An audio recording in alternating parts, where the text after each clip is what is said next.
What's up, everybody, and welcome to M&M Chat, the show where I interview my friends and some occasionally popular people if I can get them on, and give people a space to nerd out, talk about themselves, tell us how they got into Dungeons & Dragons or TTRPGs in general, and just overall have a conversation. So today I am lucky enough to be joined by one of my friends, and definitely not one of those semi-interesting people that I know, Sam from World Forge Podcast. Sam, introduce yourself, whatever you want to say. I am, despite the antagonizing that I'm sure we'll have back and forth, really happy to have you on. Yeah. So please, introduce yourself. Hey, Jared, happy to be on here. I really appreciate you clarifying right off the top which of the two that I was, the friend or a interesting popular person, because I was going to be wondering the whole episode otherwise. I am Sam. I'm one half of the World Forge Podcast. My fiance and I host this little show of ours where we take random prompts from our listeners, from our own minds, from media all over the place. We use them to create characters, monsters, adventures, stories for D&D games, TTRPGs, all that kind of stuff. And it's a fun little weekly show we've had going on for a couple years now. And that's kind of who I am, at least as far as the internet is concerned. And I found you and met you through Twitter because of World Forge Podcast, as you were one of the first other non-actual play podcasts about tabletops that I found when we had started. So immediately I was like, gotta latch on to them. They're doing something interesting. And accidentally I became a fan from that. So despite your best efforts. Throughout that time, I've listened to a lot of you and Piper, and you guys have helped me a lot with my approach to world building. Which I've greatly appreciated, and that's one of the reasons I wanted to have you on, and one of the reasons I shout you guys out anytime I get the opportunity. But what I've realized is I've never really heard anything about the personal world that you have created. So when you have a show that's dedicated to world building, you'd expect that to be like forefront of the topic. So I'm sure we'll get into some of that. Where I want to start today is just talk to me to start about how you really got into Dungeons and Dragons or tabletops in general. Yeah, I first off, actually, I want to say thank you. That's just really nice to hear that. I don't know that we have any kind of impact on our listeners really means a lot to us. Like, I think that this is really something that we view as this really silly, self-indulgent thing we do, so that Piper and I like to just run our mouths for an hour to 2 hours every single week. And the fact that it's actually helped make people's tabletop roleplay lives easier really means a lot to us. I think in another way, I do see the show as, now that we get this feedback from people on occasion, and it's always this sort of mind-blowing thing. And I think we sort of carry forward in the show is this, this idea of like trying to pay that forward, right? Because that's kind of how I got into D&D myself, is that, I had a friend of mine who was really into it, and he sort of taught me his method of playing the game and of creating worlds and of creating characters. And, that's something that throughout the, 20 years or so that I've been playing, it's just been evolving and growing and changing. And a lot of that is based on the other people that I've gotten to play with and the other people whose podcasts I've listened to and whose D&D actual play, like YouTube shows and things like that I've listened to. So I feel very honored to get to be included in that sort of pantheon of people. It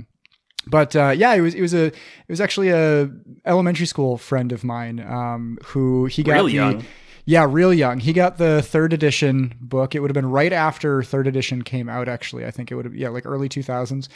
And his stepdad had played D&D when he was younger, and so he got him really into it, and he was really, really excited to get a group of friends together and go play. I mean, it was kind of this classic story, of us ending up hanging out in his garage, all pouring through these rule books and seeing who could come up with the coolest character and who could, slay the most dragons. And, we had these really grand ideas that, now looking back, I mean, I still have all my notebooks from those days when I was a kid of all the characters I did and all the adventures that I got into, which is actually maybe something we should revisit on air sometime now that I think about it. But, I look back at those and I think it's so funny to see how much that's changed, right? Right. To see the crude tools that I was able to bring to bear back then, and and the ways that I tell stories differently now, and the ways that I create characters differently now. But I'm really thankful to have had that friend. He introduced me and a few other of our close friends to it, and we just never really let it go. I was actually kind of a holdout for third edition for a long time. Well into I basically just skipped over fourth edition entirely. And well into fifth edition, I still play actually kind of like a modified edition that has a little more crunch to it. We have a few house rules that let me do all of that math that I so crave. And have you just like roped in all of your friends at the table, just like, yeah, we're playing this way, like they're all on the same page, or is it like depending on the DM playing it a different way? Yeah, it does definitely depend on the groups that I play with. Right now, I think I want to say I have like 4 kind of, I want to say like long running groups going on right now. Wow. Yeah, we don't meet every week by any means. But depending on who I'm playing with, you kind of have to read the room, right? I have groups that really do like the math, and that like to play a much more, I guess, what I would consider kind of a holistic version of the game, right? With a more of an emphasis on numbers, right? And we have other groups that are just about telling a story and that are much more collaborative and are about everybody kind of agreeing on what would be interesting to happen and putting less reliance on the dice rolls and more reliance on just the fun stories we want to tell and the fun characters we want to play. And those are actually, I think that's been one of the biggest changes in my career as a D&D player and as a DM, is this sort of shift towards the role play side of things and to the sort of softer, more talky side of D&D. I mean, we always would get into the role play, but it was always sort of role play facilitated by dice rolls. And now I think I see the way I play much more as dice rolls facilitated by role play, right? And we try as much as we can to make sure that it's not just one person telling a story and everybody else listening. Whether I'm a DM or a player, I love to get feedback from the players that are kind of playing under me, or, to have a hand in that story. And that's something that we really try to encourage in all of our games, even the crunchier ones. Yeah, love that. So, you started super young and moved on to DMing at some point, I assume. Yeah. So when did that happen? What was that like, going from an elementary school kid just, screwing around making characters to actually running the game? I mean, I'm like a true forever DM, honestly. Since day one, I had a really heavy interest in it. I love getting to build, right? I love getting to say, I created this thing, look ye mighty and despair upon what I have created, right? Like, that's really exciting to me. I right away took to DMing, I think, more so than I took to playing. And I ended up kind of getting stuck in that pattern, I think, for a little while, where when I did want to play, everybody's like, well, Sam, you always DM and you've got, you got ideas waiting to be explored. And I'm like, oh, okay, whatever. You're like, I've got player ideas too, guys. Yeah. This is a two-way street. Exactly. But I don't know. I mean, I was always kind of a creative kid. I mean, I did theater when I was younger, and I was always more artistic, I think, than anything else. And so I really just settled very naturally into that. That's always been really rewarding for me. I don't know what it is that caused that in me. I don't know. That's just the way I've always been. I totally get it. Ever since I started DMing, it was very difficult to pull away from it. And as much as I want to explore some characters and all of that, it's like DMing is where it's at for me. And in a lot of ways, as a DM, as a player, you're limited to the one character, right? As a DM, you have the opportunity to play 50 different characters every time you sit down at the table, right? I mean, right. If you my I'm one of those people that as soon as I, lay down to go to sleep at night, my brain turns on. I've got 50 ideas going through my head all the time. I don't know if you've read the King Killer Chronicles at all, but he always talks about to perform magic, you have to, concentrate on your spell, right? So you split your mind in two, and there's the active sort of waking part of your mind that is the part I'm using right now to communicate with you, to sort of speak actively and interact with the world. And then there's the second part of your mind that you steer towards accomplishing, these magical goals, that they maintain all your spells and they maintain your focus. And that part of your mind needs to be as strong as worked steel, basically. And so there's always this kind of secondary part of my mind that I just don't know how to turn off. That's always thinking of another character or another. So I sort of like getting to say, all right, I'm playing this character now. What's up? Who's on deck, right? Who's coming up next? So that's sort of the way that I view DMing. I mean, maybe that's like I've kind of given myself Stockholm syndrome as being stuck as a DM forever, and I'm just justifying this trap that I've put myself in. But I do like to think of being a DM as getting to play an entire world of characters all at once. Yeah, I 100% get that, and I think that one of my limitations with playing a character, like a specific one character, is that a lot of times I have this really great idea, then you play it, and then after like a little bit, you're like, that didn't really work out too well. As a DM, you're just like, oh yeah, just change it, and then you find new characters that you love out of ones you might not have thought of. Yeah, when you get bored of a character as a player, it sucks a lot more than when you get bored of a character as a DM. As a DM, you can just say, oh, he got hit by a meteor, he's dead, what do you want? As a player, you think, well, if everybody else is having fun, I'm stuck with this idiot. I gotta play out a couple other sessions. It really speaks a lot that you chose, I'm stuck with this idiot, because that idiot is in a way you. You're stuck with your own idiot. Not in a way. That's generous of you. Not just the one way. So then, you go right into DMing really early on. You say you're super creative. Were you making up your own worlds right away? Or was it like not even an idea? You were just kind of playing in a miscellaneous area, pre-made modules? Like what started you on DMing? Yeah. What's funny? I've actually never run a pre-made module. I feel a little bit self-conscious about that sometimes, right? Like I don't have authority to talk about D&D in the way that some other DMs might, right? Because I've certainly stolen ideas from pre-made modules, and I've adapted ideas from pre-made modules. That's kind of like a sort of a motto of our show, is that, if you can steal and get away with it, then, that's one of the best ways to create. Like nothing is really original anymore, right? Everything we do is stolen from somewhere. I think when I started playing, I had a much sort of stricter idea about how you kind of build a world, right? Like you have to plan all these things out in advance. You have you have to decide who the pantheon of gods is. You have to know who all the major players in all the major cities are. You have to know all these places that you can go, right? And so I would spend all this time, I'd have, Word documents or notebooks or whatever of all these lists of places you could go. And I'd randomly generate all these names and traits and things like that. And I'd kind of piece them together like a puzzle a little bit. And I think now I've moved more towards a style of world building where I like to sort of build a little nest, right? And then I lay a couple of big juicy eggs in that nest, right? I plant the seeds of this world, and then I let them hatch and fly off and do their own thing, right? Right. Is that a really gross metaphor for me to talk about laying eggs? I think it was the big juicy part that got the big me. Juicy eggs, yeah. You said, I lay an egg in my nest. Okay, I'm with you. I lay a big, juicy egg. Oh, yeah. All right. It's a real chungus of an egg.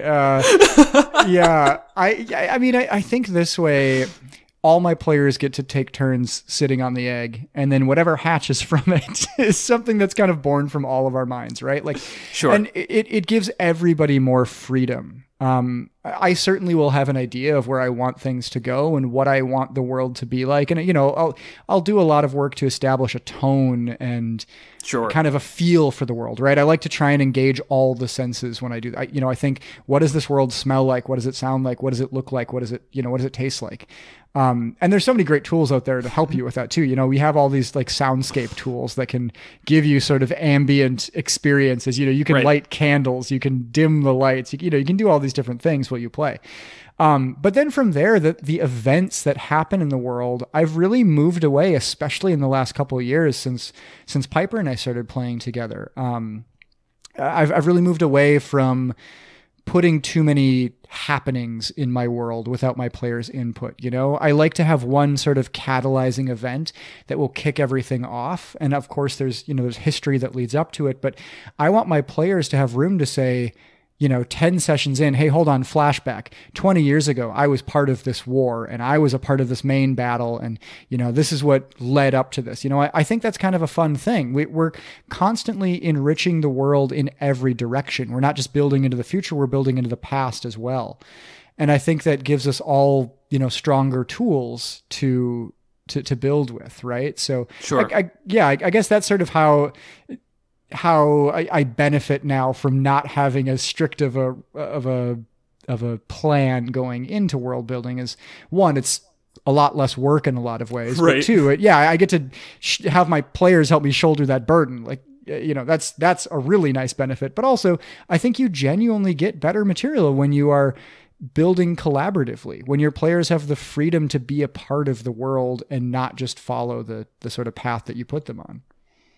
Right.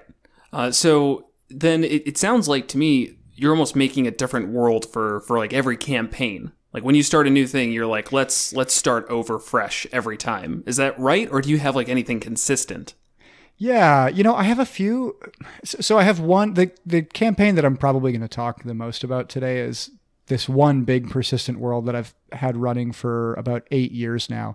And this world has actually survived multiple D&D groups. It was with one group that I originally built it for, multiple groups and multiple editions of D&D actually. So there's been major revisions to this over the years. Sure. I designed this for one group that I was in, and there was this group separated. We don't, play together anymore. And I said, shit, man, I put a lot of work into building this. I don't want to just throw this away. Right. So I waited a little while. I kind of reworked some things. I took what I liked about the experiences that we had in that world, and I kept those, and I kind of threw out everything that didn't work. And then I created a new sort of blank slate. And that's the main world that I've had that's gone across. I've kind of play tested it with one group, and then I actually played with another, and now we're on sort of the third iteration of that world in the group that I'm in now. And now we've been playing it for 6 years or something like that. But outside of that campaign, I would say I don't really think about it that much, right? Like, I think it's a lot to have too many big, persistent, like, universes going on in my mind at once. Like, I would never be able to keep that straight, right? So, there will be things that carry over from one campaign to the next, or one D&D group to the next. But I actually think it's sort of fun to not really necessarily put a pin in whether or not it is the same world. Maybe there are going to be like similar names. There's going to be commonalities between these worlds, right? And my players can maybe guess at it, and they can sort of, if one of them says, hold on a minute, is this the thing from the other campaign? I might go, yeah, hell yeah. Sure, it's the same world. That sounds great. That sounds like a lot of fun. But if they're not really picking up on it, then, I can't be bothered to sure try and keep all that straight every single time. So right. I think I like to have that ability to sort of jump in and out of being tied to this past history that can sometimes make our stories better, but also not really being shackled to it to the point where we have to kind of bend to its will a little bit. So I don't know. I think I've maybe written myself into an easier position as a storyteller there, right? I can, I'm cheating essentially. Like, I can take all of the benefits of having one big persistent world, but I don't actually have to face any of the penalties or do any of the work to put that in place. Sure. And I say, as long as especially if you're playing with different people, then it's extremely easy, as you're the only person who has to keep any of it straight, if you even want to at all. Exactly. Because players don't remember anything. Totally. Piper doesn't remember my name sometimes, like my real life name. Like, she's not going to remember whether or not, Palor or Saloon were the primary deities of this world. You know what I mean? Like... Take notes, everyone. This is the foundation of a strong relationship. First step, have a podcast together. Step 2, forget each other's names and interests. Well, we have had a podcast together longer than we've been engaged. So, yeah, I mean, that is a pretty important foundational step, I think. Yeah. There you go.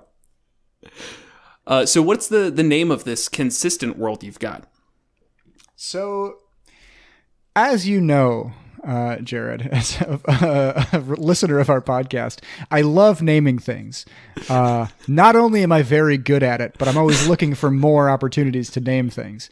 Doesn't have a name, does it? No, not really, no. You know, I love it.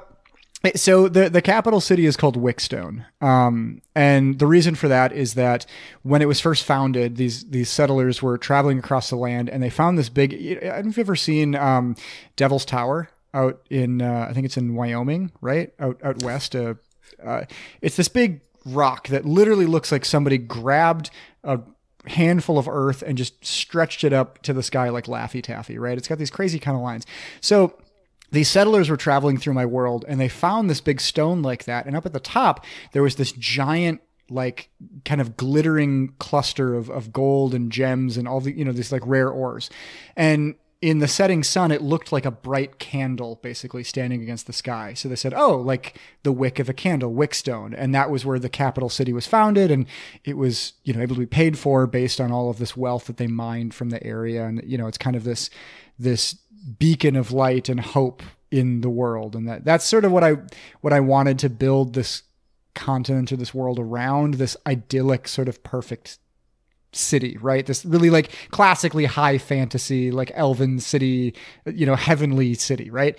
Sure. So I kind of refer to the world as, Wickstone or the continent of Wickstone or the world of Wickstone, but I don't have, in the way like Tolkien has Arda or, right. The Elder Scrolls has Tamriel or whatever. Like I actually don't really think about it in a bigger sense because I haven't really let the game grow beyond that. I mean, there are certainly larger forces at play, but I kind of wanted to, like, for example, the gods in this world, they have Pelor and they have Obadhai and they have, all the third edition D&D gods, but the god that is kind of the main player in the world doesn't have a name. And the idea that I had for them was that they would basically, in the same way as when you see sometimes in stories, like a supremely advanced alien race will visit humanity and they say, I took the form that would be most acceptable to you, right?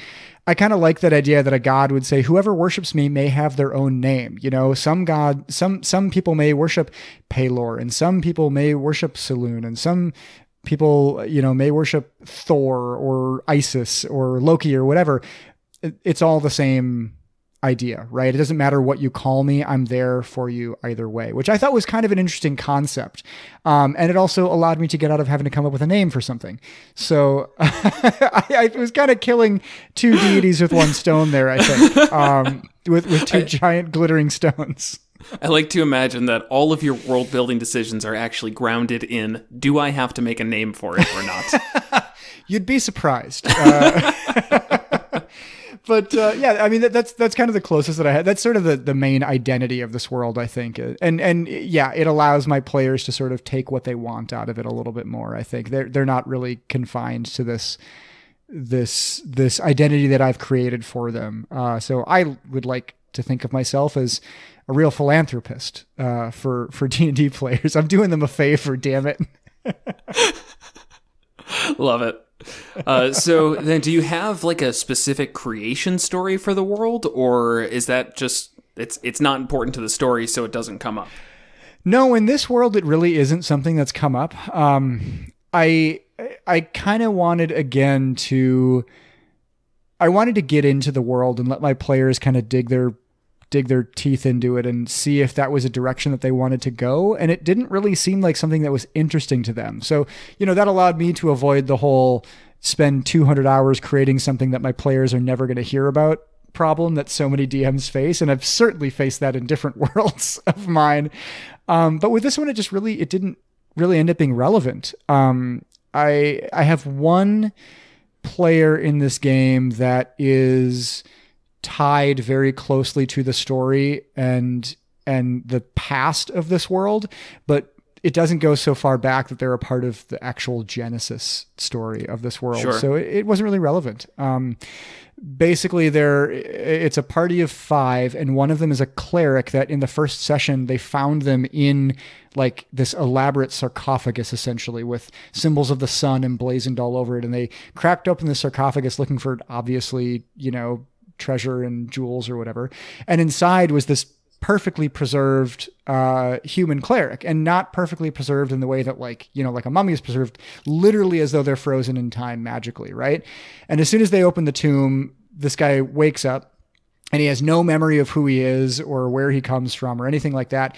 But the players start noticing, after traveling with him for a while, they're finding all this iconography all over the world that looks just like this cleric. And they're like, that's really strange that we're seeing like portraits of this guy that we just found in a box underground somewhere all over the place. Like, is he, is he a god? Is he some ancient vampire? Is he, is he good or evil? He doesn't know who he is. Like, what do we know?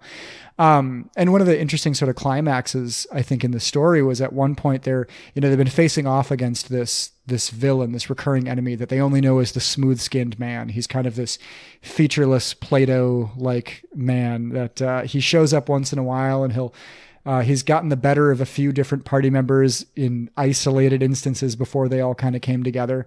And they snuck into his lair and they found this mirror that could peer between planes. And one plane they looked into, they saw a crowd of people gathered around and they all looked exactly like this cleric. And so they were kind of like, oh my God, like what's going on here? There's more of you somewhere? Like, are all these pictures depictions of you, or is it some other world that these artifacts are kind of seeping into our world from? So I thought that was a really fun thing. And I haven't answered that question for my players yet. So I won't answer it here. Well, I can at least ask this question. Is this something that you came up with? Like, I guess building this character with a player, it sounds like there's a lot of surprises. Is it surprises for them, surprises for the entire table? Like, where did this concept come from? Yeah.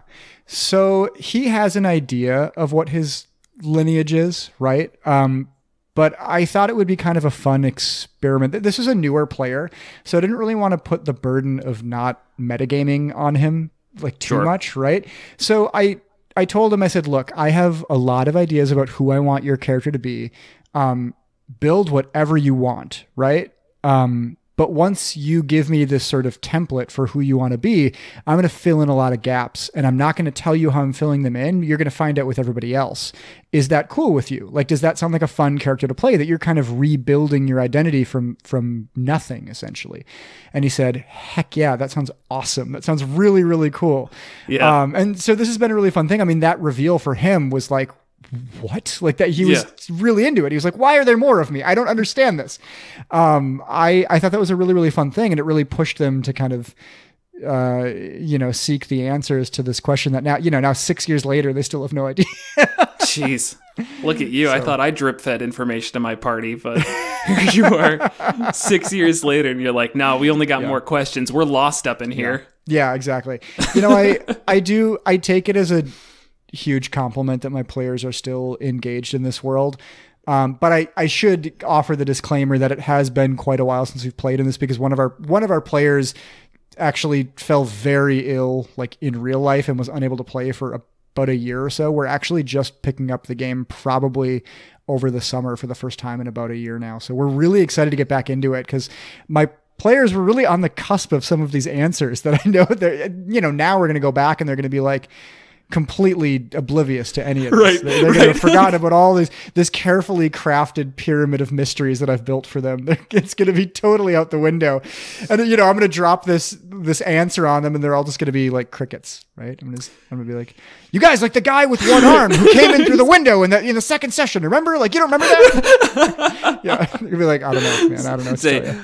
I play weekly and I feel like I run into that where it's like, like when you watch a show and it's like they bring up a character that was in like 3 seasons back and you're like, why is the last time on talking to me about this character who's, they're going to be in this episode, aren't they? And then midway through, they show up. You just got to do that for the next like 6 weeks of just like, hey, just to give you guys a recap of just some hand-picked sessions. I don't know why. Like there's this guy and this guy and no reason at all for me to remind you of this person's name. Definitely they're not going to be important this week. Right. Trust me. And ignore the fact that you're trying to figure out someone's secret identity. Just like suspend your disbelief for a moment while I remind you of this character you haven't heard about in 2 years.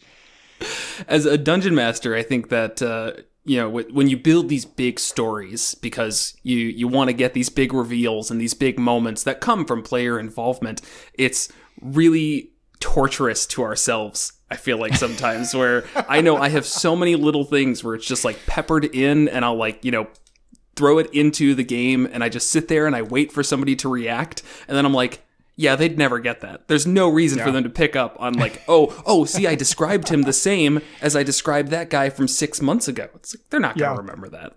No, of course not. You do have to be a little bit masochistic, I think, to be that kind of DM, right? You really need to be willing to take a risk and say, okay, if they figure this out, if they connect the dots, it's going to be the most satisfying thing ever. But that's only going to happen 1% of the time, right? Because for the most part, when I play with my players, by the time we get to the end of the session, everybody's like 6 beers in. So we're all just, we're totally not heads in the game anymore. We're all just goofing around talking about different things, right? So, we have one of the games that I'm playing in currently, a friend of ours, he runs it at the beginning of every session.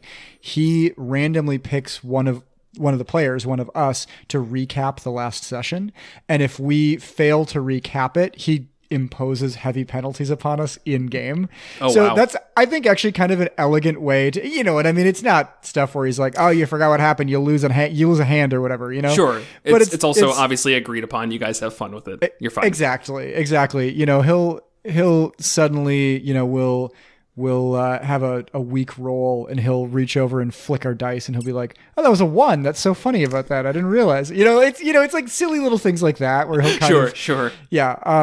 I actually think that's kind of a clever way to encourage player engagement like that. Like I said, you have to expect that your players aren't necessarily going to connect all the dots, but when they do, oh dear Lord, is that satisfying. I love it. I kind of operate on the rule of 3s, right? Like, I won't expect my players to remember anything that I don't either tell them 3 times or figure anything out that I don't give them at least 3 hints towards, like 3 heavy-handed hints towards.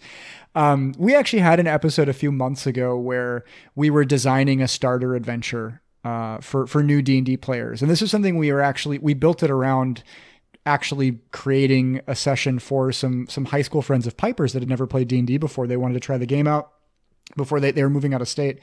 And we said, well, yeah, let's see if we can build an adventure that it engages, all the pillars of D&D, sort of like adventuring, combat, the skill system, role play, like kind of put all of those things into the game. And we made this kind of mystery about someone who was trying to crash a wedding. And there were a couple of different like culprits, potentially suspects that we posed for them. And every single one, I wanted to create at least 3 clues that could be, proven either, true clues or false clues, essentially. Right. Because any one of them, they could just take the wrong thing from it, take the wrong idea and say, oh, well, we decided for whatever arbitrary reason that this is damning evidence and this is not, when I never intended it to be that way. So you need to kind of give your players backdoors and multiple opportunities to learn things the right way. And when we actually were able to put this session into practice, the players got it like right spot on. And I was really, really happy with that, because I think employing that sort of rule of really like feeding them continual evidence and making sure that you're giving them at least 3 chances to learn everything that you want them to learn, I think was a really helpful thing. Yeah, I find that I often will fall into the trap where, because I created it, it's very hard to look at it from the player's perspective. The second that I make something, it is tainted with the fact that I made it and I know how it's supposed to go. So that's something that I've been actually working on myself recently, is trying to step into the shoes of the player and say, like, okay, like, what is going to be interesting to them, because they don't have all of my information. Absolutely. I thought you were going to say something. That was it. That's okay. That's just the way you said it, absolutely. Sometimes I just agree with you, Jared, okay? Like, it doesn't have to have strings attached, all right? But you see how you've conditioned me, don't you? Yes, I have. It's good that you fear me. Yes. So you mentioned this city, this initial city of Wickrock. What was it again? Wickstone. Yeah. Wickstone. That's pretty close. I'll give it to me. So of this world, do you have any other major places, or what has become of Wickstone to be such a center of attention to the point that you offhandedly refer to the world by that city? You know, it was funny. I built this town just saying this world thinking on rock and roll. Yeah. Shut your mouth. I built this city, yes, on rock and roll, but much more than that. It was built upon the idea that I wanted there to be. I wanted all of my players to have like one thing that they were all familiar with, right? No matter where they were from in this world, they would all know, oh, okay, Wickstone is this beautiful city on a hill that we're all familiar with. We all kind of dream of, and anyone can dream of making it big there. You know, there's like, if you can make it in New York, you can make it anywhere. It's the Big Apple. It's, you know, it's this kind of, this beacon, right? And so I just wanted to build this place that was just simple and easily understood as this good place that everyone wants to get to, right? And the funny thing about it is, we've never gone there. Oh, in my session, yeah. Early on in the game, and this is maybe one of the pitfalls of giving your players too much freedom, right? Like I designed this as a very open world kind of game. It was in no way linear whatsoever. The time in which my players are playing in this history, it's kind of after the golden age of Wickstone, right? So about 10 years before our story starts, there was a great war concluded, right? That essentially destroyed the entire continent. And the opening session starts with all of these players. They're sitting around in a tavern. Some of them had worked together before. They'd done kind of odd jobs here and there, but it's the kind of world where there isn't a lot of stability in it. Not a lot of people have like regular day jobs. There's a lot of kind of adventuring parties out there. There's a lot of people who kind of, they come together to do one job and then they, separate and never see each other again, because that's just the way you sort of get by. And they're in this tavern just looking for work, as your average adventurer does. And they find this letter from the king posted on a job board. And he basically says, we're trying to, it was like the New Deal, essentially. They're trying to rebuild Wickstone. All of these castles, all of these once grand keeps that belong to all of our, great lords and ladies and dukes and earls and whatever, they all are scattered across the countryside, abandoned, in disrepair. Any group of individuals who can reclaim one, clear it out of monsters or bandits or whatever, and restore it to its former glory will be recognized as a noble, as a lord with titles in the new Wickstone, basically. And so that was kind of the catalyst that I wanted to give my players to go out into the world and explore and build something, right? I wanted them to help build this world and have them help decide what it would become, right? And so they did this for a few sessions, and then they get an emissary from the king appears, and they say, hey, we have been watching what you've been doing. There's a lot of, we're really excited about the work that's been going on in this part of Wickstone. We see that you've taken this run-of-the-mill, run-down, pile of rocks, and you've turned it into a fine functioning castle again. The king requests your presence because he has a problem that he needs your help with. He's fallen ill, and we don't want anyone to know about it. Will you please come and see if you can help the king? And my party was basically just like, nah, no, not interested. It kind of took the back burner to all this other stuff that was sort of going on. It just wasn't something that ever ended up happening. And the reason the king fell ill is because it's the same reason this great war ravaged the countryside. There was actually this curse that was let out into the world, and it started kind of creeping in and corrupting everything. And it was like turning brother against brother, and it caused the great downfall of Wickstone. And there's this big mystery as to where did this curse come from? Who started it? Like, why did this all happen? Because nobody really knows. Nobody has any idea why this war started. A lot of people just think this war went on for decades. It just was always a part of our lives, right? Right. Generation and generation goes by. You kind of forget the start.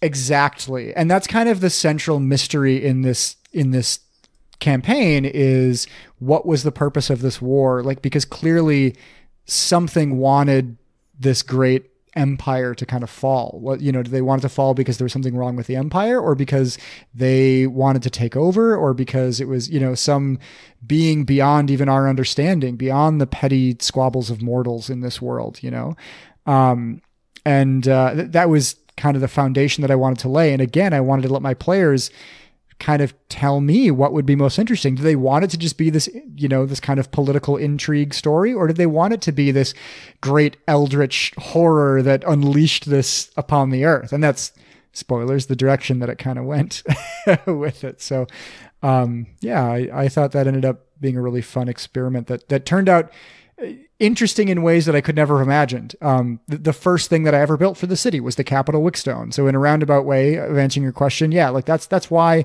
how I built the city, but my players never actually ended up going there and experiencing that aspect of this world, which I thought was kind of funny. Yeah. And I really love the idea that, let's say, a year down the line, one day you can just have a decree going out that the king's dead, and everyone's just going to look around and be like, oh my God, we forgot. We were supposed to help.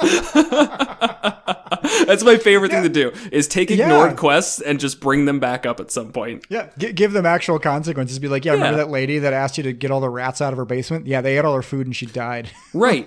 And it, a lot of times it's like, oh, that's, punishing the players. It's like, well, no, it's just the world keeps moving. It didn't stop. Exactly. The players punished themselves by not doing it. I do love that approach, though, because a lot of times it can be very difficult to start a campaign and say, this is the direction we want to go. This is the campaign I want to play, unless it's like a very story-based campaign of, hey, this thing is happening, and you guys get swept up in the in the event of it. But I like that approach where you said, here's a, cast your tendrils out, see what they grab onto. Yes, that's an Eldritch Horror-esque tie-in. And that's what they latched onto, and you get to run with that now. Yeah. Yeah. And I think this approach was kind of born out of necessity, because at the time when I first started this campaign, I had like 8 or 9 people that wanted to play D&D, and none of them they were all just individuals who wanted to come play. It wasn't like we had one group of 4 and one group of 5, or, 3 groups of 3 or whatever. It was just, a bunch of people happened to come to me at the same time and were like, I've never really played before, or I haven't played in a while. I want to get back into it. And so I wanted to design a world and a story that could accommodate all of these players and have anyone kind of come in and out, because, I've tried to play with big groups before. It's impossible to wrangle all those people with a regular schedule, right? Right. So I wanted to have something where, they'd go and reclaim this keep early on. They would have this base of operations, and then next time we play, let's say only 3 people come. Well, that's the party that goes out and does adventures, right? The week after that, maybe 5 people come. Then that's the party that goes out and does adventures. So there's this kind of big story that's going on in the world that's being told by my players as much as it's being told by me. And it allows for there to be kind of gaps in the story. They can miss a week or two if they have work, or if they have another game, or, other obligations, whatever. And they're not really missing out on the story. It's kind of growing in multiple directions at once based on what they want to get out of it. And okay. I thought that was a really, really satisfying thing to get to do. Yeah, you've basically taken the concept of a West Marches campaign, which is, entirely what you said of people can miss. Yeah. You say there's going to be a game, whoever can show up. But you've, at the same time, tied in a larger story to it. It's not just about what the players do. There's still a world going on. So that's really interesting. Yeah, and my inspiration for it actually was from totally outside of D&D. Actually, a source of inspiration that I talk about quite a bit on our podcast, WorldForge Pod, hosted by me and Piper. Please go listen to us on any major podcast platform. Leave us a 5-star review on Apple Podcasts. We appreciate it. It's Final Fantasy Tactics Advance, one of my favorite games of all time, and it's like an isometric turn-based strategy game with a really, really interesting kind of open-ended multi-class progression system. Perfect to talk about on a Monsters and Multi-Class episode, perhaps. But there's this mechanic in it where there are like 300 main story missions in the game, or story missions or side missions where you actually go in and you you play a map and fight an enemy, right? And then in addition to that, they have what they call dispatch missions, where it's like a side quest that the story of it is basically just like one little sentence, and it's not something that's really big enough for you to have to go and do it yourself. So you pick a couple of members of your party, you send them off, and either they're strong enough and they succeed, or they are not strong enough and a week later they come back and they rejoin your group, right?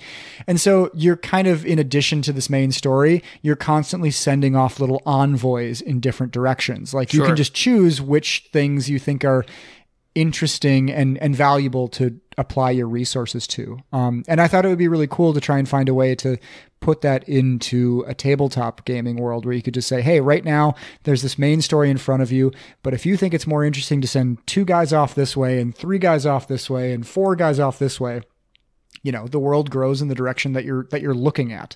Right.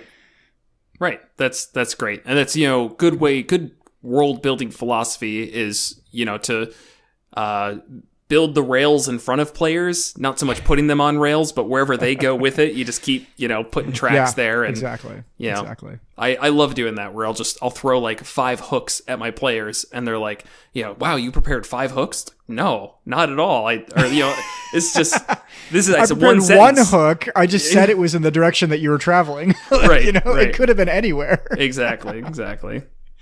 Yeah. That's great. So what are some other interesting locations then that they've found? I mean, I assume that each of these strongholds, have they only explored one, or they like explore a couple of those? No, they've been all over the place. So, I kind of wanted it to have all of the different locations they would go to have this sort of like monster of the week sort of feel. I really tried to build every mission out to, you know, some of them were kind of different genres. Like there were sort of horror themed ones, and there were ones that were more mysteries, and ones that were more like kind of a typical like dungeon crawl, like D&D session.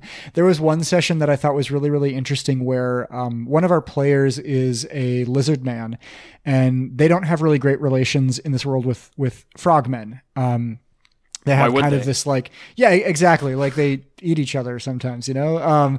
And so they found this city of frogmen, and our lizard man character, we were exploring through this swamp essentially, and they stumbled upon this cabal of frogmen, and they saw us traveling with this lizard man, and they were like, oh my gosh, we've rescued you from this terrible lizard man. He's clearly, you know, coerced you into traveling around with him. And they, you know, they threw a net on him and they dragged him away, and they threw him in this fighting arena. And the rest of our party was like, sorry, what? So, you know, they had no idea.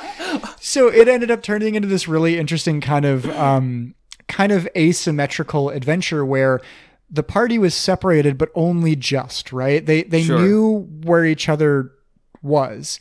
And they needed to help each other create a situation where they all would kind of come out on top. You know, they had one goal, which was get our lizard man out of this arena and get away from this swamp with, you know, the original thing we needed. They went into a swamp to find some MacGuffin, to further the main story. Right.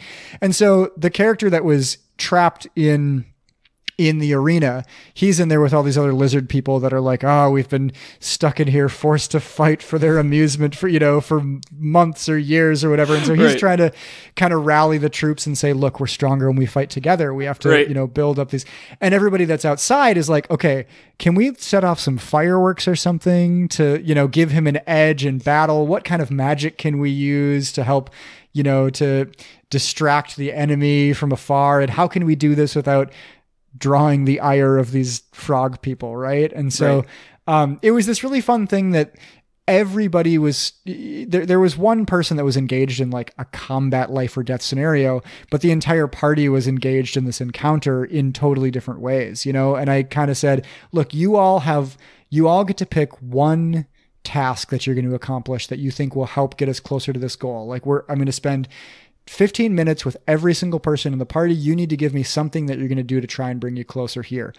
And I was really, really impressed by the things that my players came up with to try and, you know, like some of them had ideas are like, okay, I'm going to go to a merchant and I'm going to try and buy some like sap and I'm going to throw it into the arena so that when the other guy tries to fight, they're going to get stuck in the sap or whatever. And, and one of them tried to make friends with like a merchant and they said, well, maybe I can buy back our friend. We'll say, I run an arena somewhere else. Like I want to buy this, powerful fighting lizard back so that I can go tour all the arenas across the world. And Piper's approach to this was more of a brute force thing where she said, I'm going to just make a bomb and we're going to throw it into the arena and see if we can just burn down the whole thing. Right. And I thought it was so cool to see all these different approaches. Right. And also, what my players felt comfortable sort of justifying. Right. Because I never at any point implied these frog people were evil by any means. Sure. They were defending themselves. We stumbled into their swamp. It was a Shrek and Donkey situation, classically.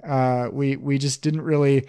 I wanted them to kind of decide where they could go, and it was really, really fun. I thought that was an interesting world. That was actually one of the.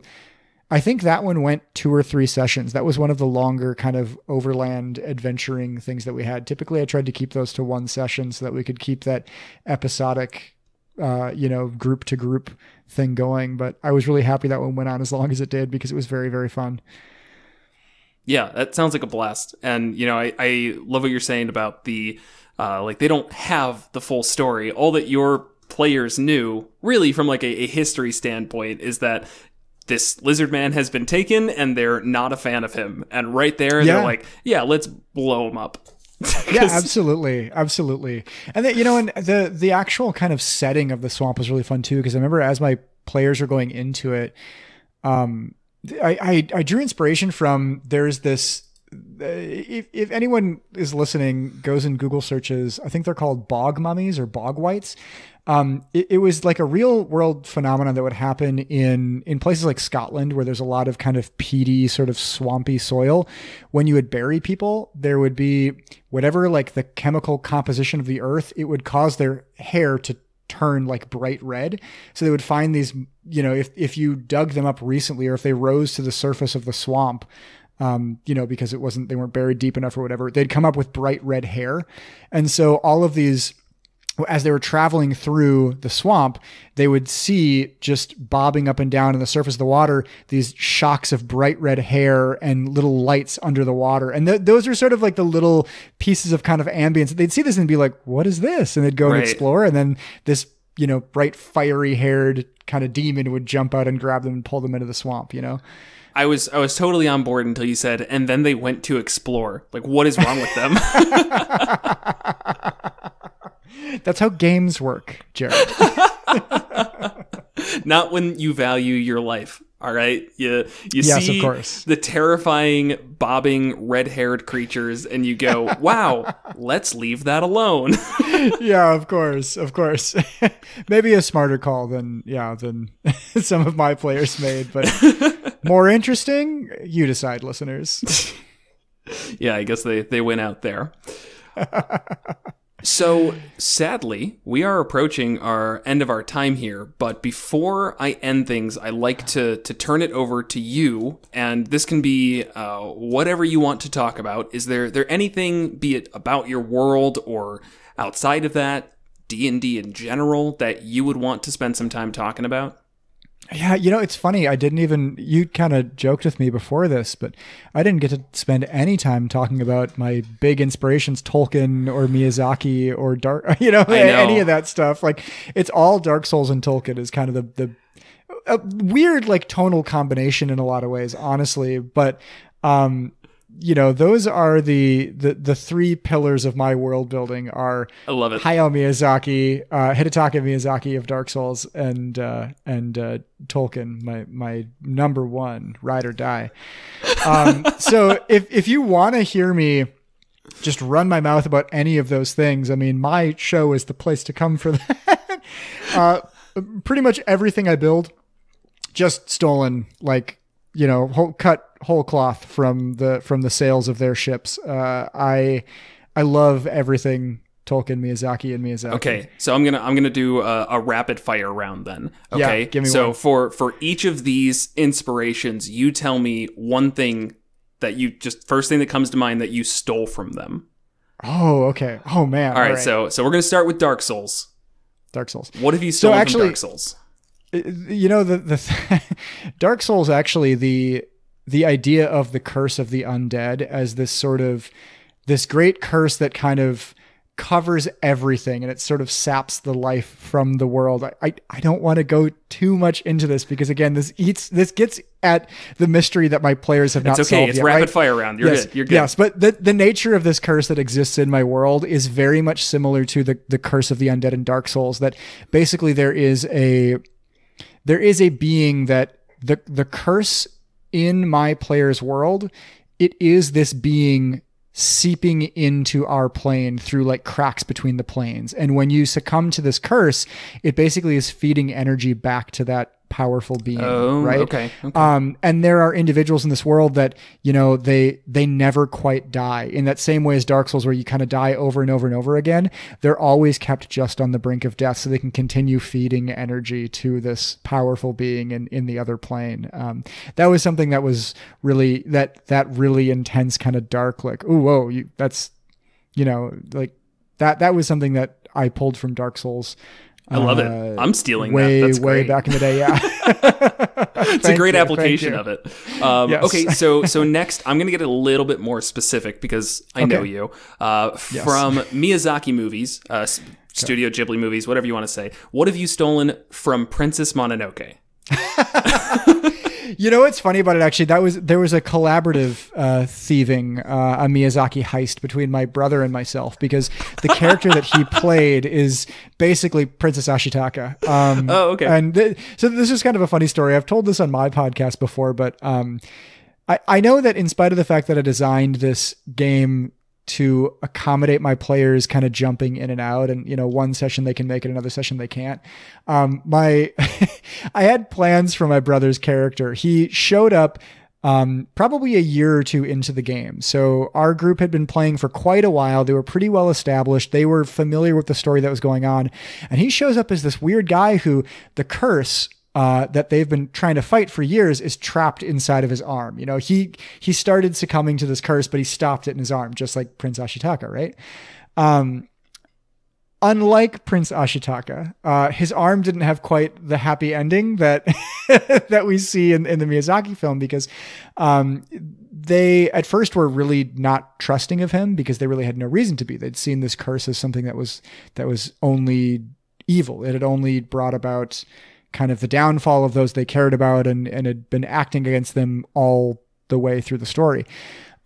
He was able to kind of win their trust, but after he wasn't able to make it to a few sessions, and I really wanted to push the main story forward. So one night, our players, they stumbled into his room because they heard a strange sound, like someone like chanting or muttering, and they saw him standing over the bed of our cleric, Redis, the one who has, you know, doppelgangers all throughout history or whatever. He was just standing over him, you know, chanting some strange tongue that none of them knew. And they were like, okay, that's really weird. What's going on here? We should put a stop to this probably.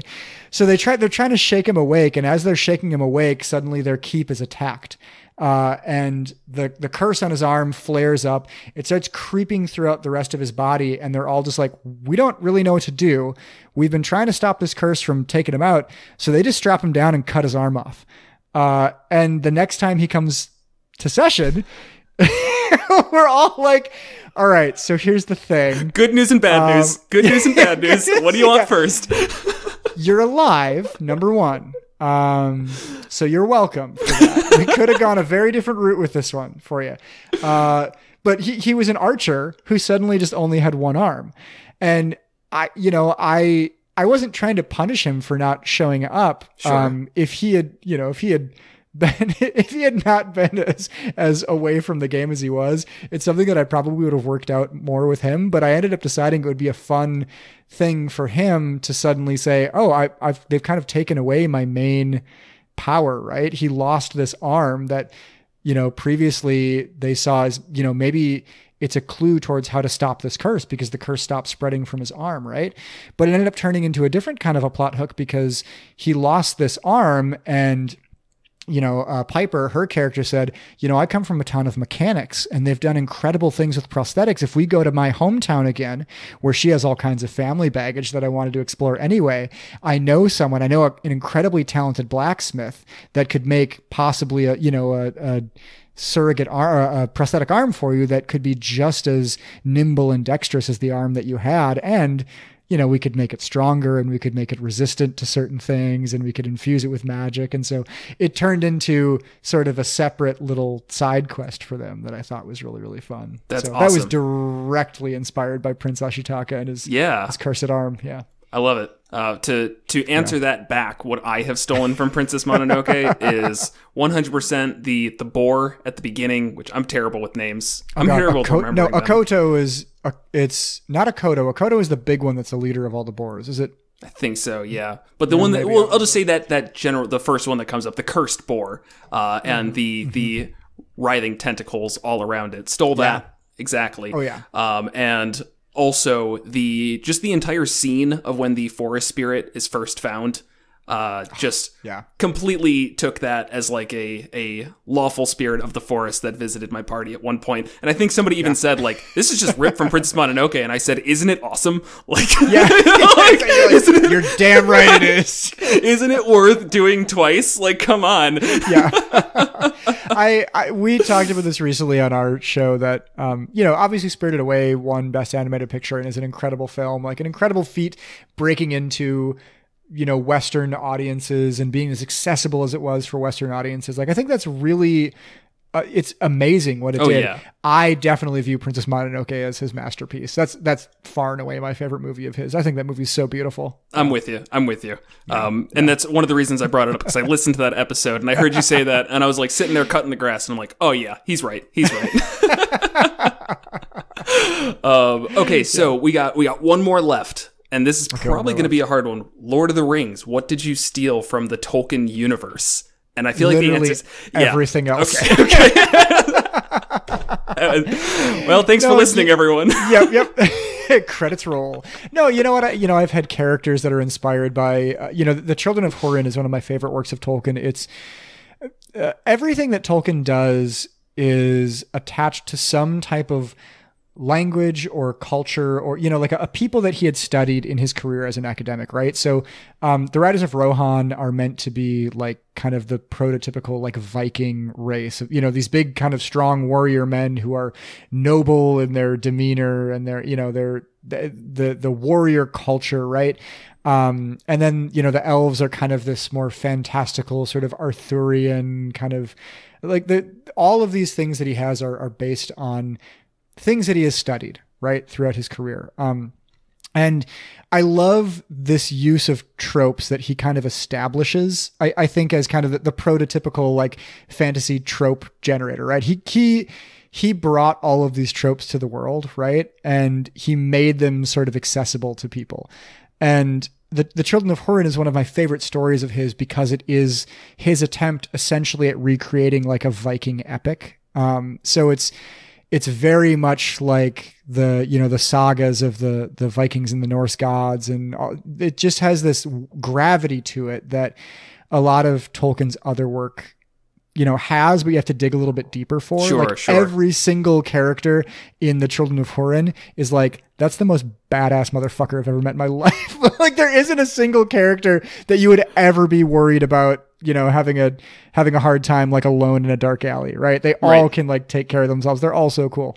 But there's one character in particular from the Children of Hurin, Glaurung, the great dragon, who is basically like the father of all terrestrial dragons. He was the first great, not the first great land dragon, but like the greatest dragon that couldn't fly, essentially. And he didn't have the power of flight, which is kind of he didn't have the power of flight, which is obviously sort of a staple for dragons. He made up for it in so many ways by being kind of this magical trickster, right? Which I think is a more interesting angle than he's not just powerful because of his brute force, which he does have. He's gigantic. He makes Smaug look like a little salamander, right? But he can curse you just by muttering your name, right? He can say, Turin Turambar, I curse you to forget everything you've ever known and wander aimlessly for the rest of your life. He puts on these kind of ancient epic curses like that. It's not him casting a spell. It's him just knowing your true name and having dominion over you, which I think is really, really cool. And that's kind of what I've based, again, a little bit of spoilers for if any of my players are listening to this. That's kind of what I've based this sort of elder god character that is the curse is the manifestation of them seeping into our world off of Glaurung. One of the coolest characters in fantasy literature, like full stop, in my opinion. That's awesome. And one day I'll have to have you come back, like after, I won't say after the campaign's done, because this sounds like the type of campaign that doesn't have an end. It took you 6 years to drip feed some information, but love to have some of those questions answered, because you have successfully wowed me with your world building, which is what I wanted from this. So awesome. We'll kind of taper off here. Thank you so much, Sam, for joining. This was everything I wanted it to be, but not long enough. I wish you didn't have time constraints, but the world is a cruel mistress. Yeah. Well, I'm so happy to have been here. I really love getting to show up on Monks and Monasteries. Is that the name of the show? I don't remember. I don't either, man. Okay. It's not important. No, seriously, this is so much fun. I always love getting to collaborate with you, and this is, any opportunity to run my mouth for an hour and a half is more than welcome in my book. And where can others find you to hear you running your mouth for even longer? Yeah, absolutely. If you are not sick of me by this point, you can find me most often on Twitter at WorldForgePod. That is the best place to find all of the stuff that we do in the tabletop role-playing world. We talk about our show there, of course, every week, but we also do a lot of kind of world building and interacting, and we share stuff that our friends are working on, all the other creators that we love to collaborate with. I like to think of our feed is a pretty cool resource for people who are looking for a little bit of inspiration, or looking for just something else to kind of to push the boundaries of how you build, because we really want to help everybody out there build bigger and better. We're really, really passionate about just storytelling in general. And I think seeing different perspectives and being introduced to different things is one of the best things you can do as a creator of any kind. So we try as much as we can to bring that to our feed as much as possible. So WorldForgePod on Twitter. If you want to listen to our show, we're on all major podcast platforms. That is just at WorldForge or WorldForge Podcast. And if you want to reach out to me with something a little lengthier than a tweet, you can contact me at worldforgepod@gmail.com. We love taking fan feedback. If you have fan fiction or fan art or fan mail or anything like that, we like to keep that open to everybody. If you have suggestions for things you want to hear us talk about on the air, if you want us to do a whole episode talking about Glaurung and how badass he is, send me an email about it and I'll do it. I'd be more than happy to find an excuse to do that. So those are all the places we can be found. It'd be the first World Forge solo episode, as Piper's just and you're like, no, hold on, I got another thing. Yeah. I'm going to take a nap for this one, Sam. You just go on, yeah. I said it at the beginning, but I'll say it again. I highly, highly recommend them. If you're looking for a place to start, a recent episode was the one around gardens, and I was in love with it. It was great. It was great inspiration, and I've been racking my brain for the last couple days, whatever, week now, just thinking about who could have a garden. I've got somebody else who's going to be starting building one, because it's just yes, it's so much personality. Yes, I want this. So thank you. Go listen to that episode.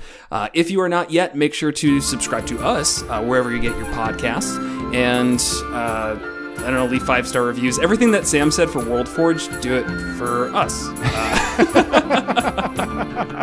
You can find us at monsters_multi. And if you are in the market for some new dice, you can go ahead and check out our affiliates, Metallic Dice Games, and get 10% off your order using the code MM10, and you can help out the show. Yeah, you didn't know that you were here with the big boys. We got affiliates. No, that's pretty spicy, my man. Yeah, we're trying to get that Bezos cash. We want to get an Amazon affiliate link, and it's not happening yet. So. All right. Thank you, everyone, for listening. And thank you once again, Sam, for joining. I hope we can do this again in some fashion. Of course. Anytime. I love to be here. So thank you again. Bye, listeners. I love you. You just met him. Well, I love him. What do you want?